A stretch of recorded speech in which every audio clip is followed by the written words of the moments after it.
has just launched a bucket load of next-gen products. There's new folding phones, there's new earphones, new watches, including for the first time ever a Watch Ultra, and then the thing that I've been most excited about, the Galaxy Ring.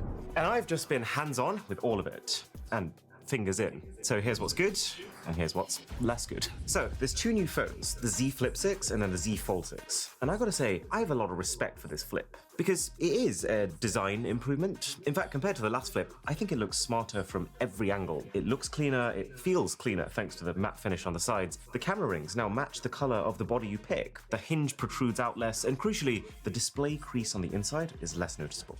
Oh, and the screen also has a new layer that makes it more impact resistant, plus a new coating that's meant to reduce scratches and also fingerprints. Major key feature if that works out over time. But the thing that I'm really happy about is that the design is not the focus here. All of the best improvements are under the hood. It's got the latest Snapdragon 8 Gen 3 chip, now with, for the first time ever on a flip phone, a vapor chamber, which gets heat away from that chip to keep it fast. It's got improved speakers, it's got 12 gigs of RAM by default instead of last year's 8 gigs, a bigger 4,000 mAh battery instead of 3,700, and an inner screen that now goes up to 2,600 nits of brightness compared to 1750. These are substantial jumps. The ultra-wide camera has been upgraded slightly with a bigger sensor, but the main camera has been upgraded majorly. This is now 50 megapixel after having been 12 for far too long, and it's much better for it. It's good enough now that even without any separate dedicated zoom camera, you can still zoom in 10 times and get a sharp output. There's a couple of strange features that accompany those improvements, like a camcorder mode which nudges all the controls to the other side of the screen for your thumb, but I don't understand why anyone would want to do this. This isn't a 90s camcorder, and that's a good thing. And then the cameras can now also auto-zoom while taking photos using your front screen, but the feature's a little bit slow to be useful. The important thing is that the cameras are finally not just passable on the Z Flips, but actually good. Another interesting tidbit I found out during my briefing was that Z Flip users change their wallpaper more times than any other type of phone user, which I guess is why Samsung is leaning into a few funky cosmetic extras too, like interactive wallpapers that you can tilt, flip, and touch.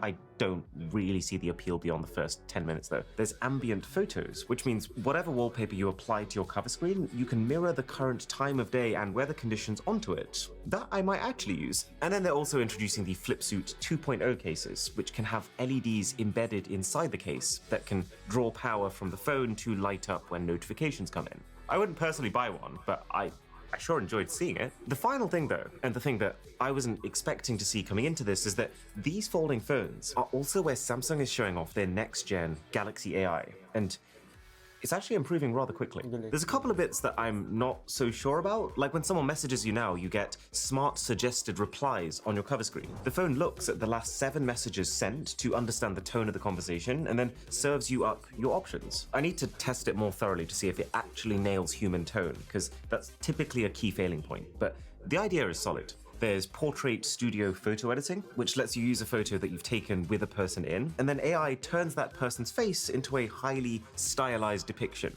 It does work quite well, but I don't know what I would use it for. It would be cool if it applied the effect to the entire image and not just your face. Man, you can use these as emojis to send to your friends as well, yeah.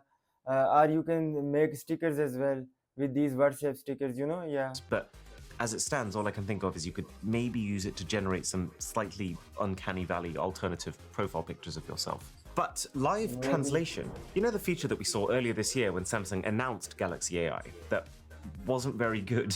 That is noticeably better here. These new phones are now starting with an AI that has access to an improved language pack, improved microphones that can pick up your voice better, and improved AI noise suppression that lets those microphones focus just on what you're saying. I'm not sure which of these ingredients is making the most difference, but in my early testing, the feature does seem to work quite a bit better and faster than it did at launch. Oh yeah, and it also now works on third-party apps, so we can have a live translation call on WhatsApp. But there's an extra twist now, because you can also have that translation experience while in the same room as another person, thanks to an updated interpreter mode, which lets you use both screens at the same time, so each person can only see their own language. It's still not 100% there with the translation, but I can feel it creeping closer. And until ChatGPT's real-time translation feature fully rolls out, this is probably the best implementation of it that I've ever seen. And what I'm pretty happy about is that the Flip 6 is all of these things, and at least here in the UK, without going up in price. It's still £1,049. There are actually a few more AI features, but I'll show you the rest on the Fold 6. Because this phone is interesting for the opposite reason. It's much less about internal improvements, but has had a lot more work done to the exterior, with sadly also a £50 price bump versus last year. So it's immediately noticeably lighter at 239 grams, and it comes with this new titanium frame, which is making it only 7 grams heavier than the non-folding S24 Ultra. It's thinner, it's 5.6 millimeters when it's open. The S24 Ultra is 8.6 for context. They've made it shorter and wider, which in my books are actually both perks. So you can actually reach the top of the phone and also feel like you have a more natural ratio to type and scroll pages with on the cover screen. And it just looks so much neater from the front. The squared edges, the slimmer, even borders, the fact that those borders actually follow the natural curve of the device. And this fold is actually where you particularly notice the more compact hinge. You could probably fool just about anyone at this point into thinking this is a normal, non-folding flagship phone. Now there are also spec bumps here. Again, the latest Snapdragon 8 Gen 3 chip with a 1.6 times larger vapor chamber than the last gen. The screens are super bright, both inside and outside go up to 2600 nits, and this phone gets the same slight upgrade to its ultra-wide camera. But the AI features are the most interesting actually, and almost all of these should come to most recent Samsung phones too. There's a new Smart Select, which is kind of like taking a screenshot, but a screenshot of the specific thing that you're looking at without having to manually drag 4 corners and crop the screenshot yourself. You can instant copy just the thing you want on any page, and it is good. Do you remember the circle to search feature? That's improving too. It now lets you circle QR codes to go straight to the link, or equations to get not just the answer actually, but also the entire methodology. RIP college professors. Oh, and then sketch to image is really wacky. You scribble something down, you specify a style of finish, and it manages to produce a result that feels weirdly human. Like it does neaten up everything you do. It applies a really convincing artistic effect, but it also retains just enough of your base image to still make it feel like you made that. And it's one of those features that actually makes my head start to spin with all the possibilities. Like sometimes when we make videos, I have a really specific vision of the graphic that I want to show to visualize the point that I'm making. This could actually allow me to make that graphic myself. And you can also sketch to image on top of an existing image. And I think this has a very high ceiling, but I think the actual feature itself needs a little bit more cooking.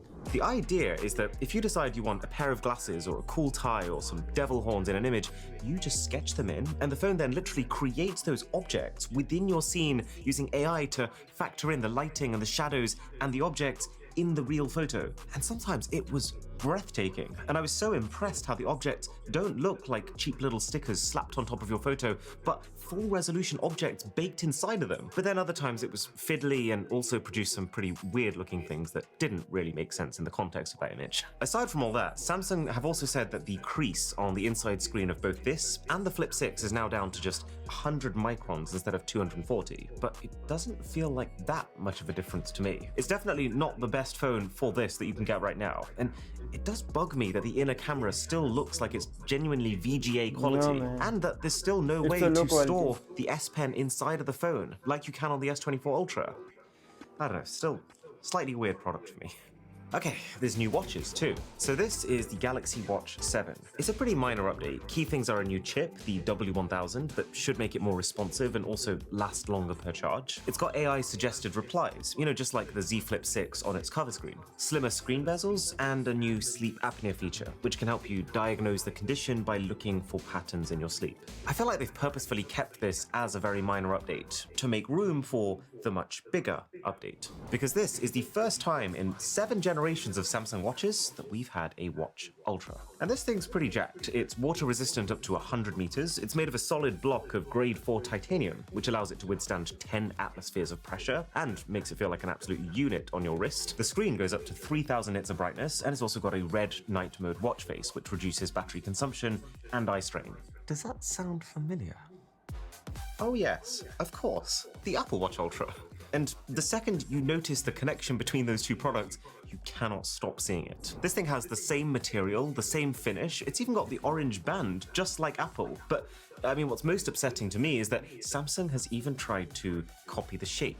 Samsung watches are always circular, which I would say isn't quite as practical as the squarer Apple watches because you get less usable screen area, but it's what makes them look way more elegant. You know, they look so much more like a classic watch than Apple's square body. This abomination is a circular screen on a squarer body. It feels like in the pursuit of trying to make this like Apple's, it forgot to do what Samsung does best. It's the worst of both worlds. Aside from the questionable design decisions, the Watch Ultra does have some extra, quite specialized sport tracking features. One cool one is that when you're running, you can race against past versions of your own times, which was basically my entire childhood on Mario Kart. It's got dual GPS, so you're less likely to get lost, a Mrwhosetheboss battery that can give you up to 48 hours of exercise tracking time, a quick button that you can set to launch any app or specific workout that you do particularly often, and also, I have to say, a pretty cool new strap mechanism, which allows you to hold this button and just pull your existing strap out before pushing in a new one. Although it doesn't seem like this has any compatibility with past Galaxy Watch straps now. Only other weird thing that I noticed is the watch that I was using was pretty laggy for the first Ultra watch, specifically designed for performance fanatics, which I believe is the term they used. It might just be the pre-production software though, so I'm somewhat willing to give them the benefit of the doubt. But hey, at least it's cheaper than the Apple Watch Ultra at $599 instead of £799. Okay, let's talk about the new earbuds. By the way, this is the first time that I've ever covered all the products from a launch event like this, so if you want to see more of these, then please let me know. So these are the Galaxy Buds 3, and these are the Buds 3 Pro. And they're a pretty big departure for Samsung because they're actually kind of normal looking. Samsung has built up a bit of a reputation as the one company who likes to do earphones differently. But this right here almost feels like an admission that the wackiness isn't working and people just want the status quo. That's not to say that there isn't design flair here. I think the transparent lid of the cases looks wicked. And the earphones themselves have blade-like protrusions instead of circular stems, which I would be lying if I said didn't instantly give them +2 points in my books, especially the Pros, which integrate LED strips into those blades. I'm not really sure why you'd want LEDs on your earphones. I mean, the best use case I can think of is if you lost them in the dark, they could maybe help you to find them. Yeah, let's be honest, they're just there to look cool. But when I actually put these things in my ears, it quickly made me realize that while I do love looking at these blades, I don't like using them.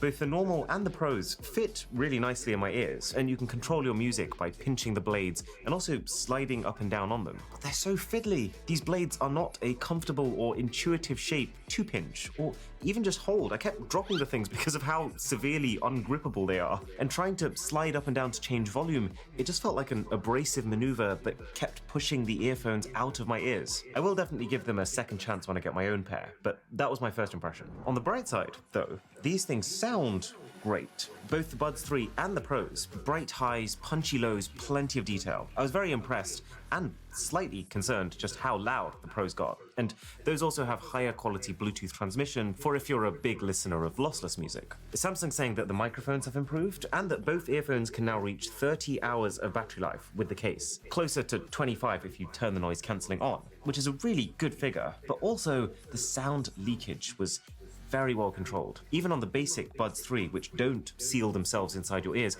I was blasting Burna Boy and no one around me could hear anything. The only other thing is the active noise cancellation, which both actually have. So both tiers of earphones will fire out inverse sound waves to try and neutralize the incoming sound waves. But, it's okay.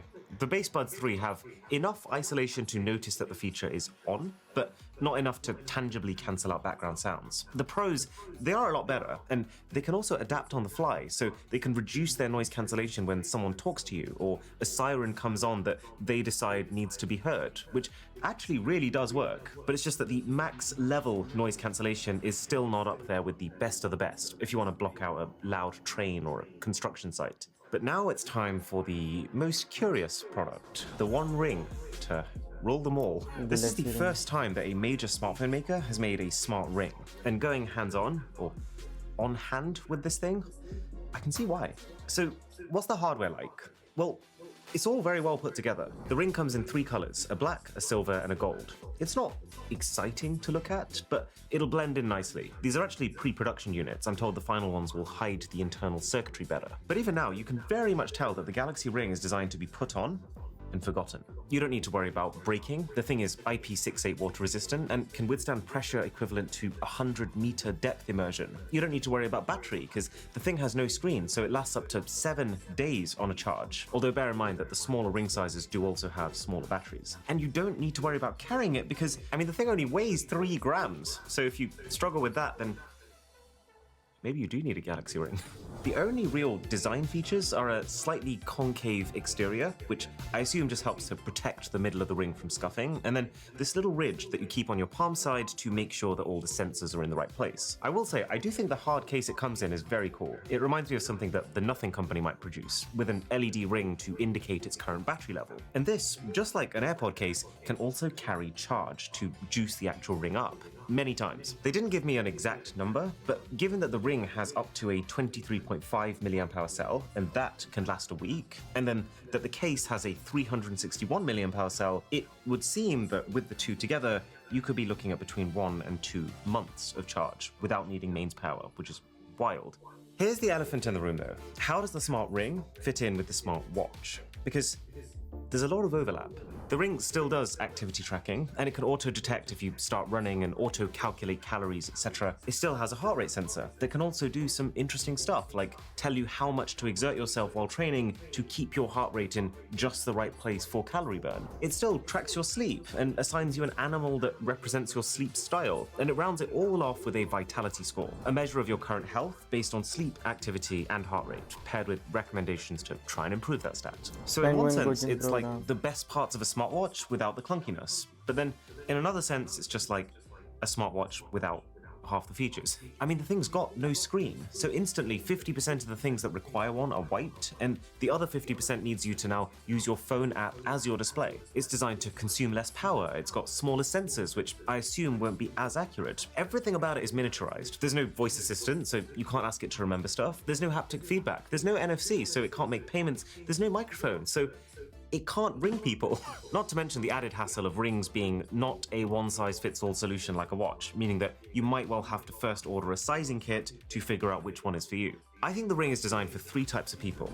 A, those who want basic smartwatch features but just can't stand having a smartwatch. B, those who want to set it and forget it. This is the way more passive, non-thought-taking way of having access to your stats, as opposed to the much more involved watch. In a weird kind of way, it's a bit like choosing a cat over a dog.